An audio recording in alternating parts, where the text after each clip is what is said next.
দিল্লিতে সরকার গঠন ঘিরে সাসপেন্স শেষ হওয়ার নাম নেই। কেজরিওয়ালের দল জনমত সমীক্ষা চালাচ্ছে। এরই মধ্যে দিল্লিতে সরকার গঠন নিয়ে সমীক্ষা চালিয়েছে এবিপি আনন্দ ও নিলসনও। প্রথমে জানতে চাওয়া হয় কেজরিওয়ালের কি সরকার গঠন করা উচিত।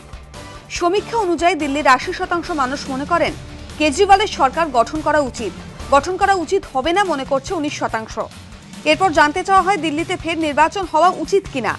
৩৩% বলছেন হ্যাঁ। অন্যদিকে ৬৪% মানুষ ফের নির্বাচন চাইছেন না। এর পরের প্রশ্ন ছিল দ্বিতীয়বার ভোট হলে আপনারা আপকেই ভোট দেবেন।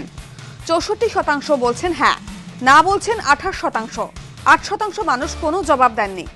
প্রসঙ্গত গতবার ভোট দিয়েছিলেন ৭১%, অর্থাৎ এবার মোট ভোটার কম ৭%। আপের ভোটার কমেছে ১০%। সমীক্ষায় পরের প্রশ্ন ছিল কেজরিওয়াল তাঁর নির্বাচনী প্রতিশ্রুতি পূরণ করতে পারবেন কিনা। ৫৯% মনে করেন কেজরিওয়াল পারবেন। প্রতিশ্রুতি পূরণ হবে না মনে করেন ২৯%।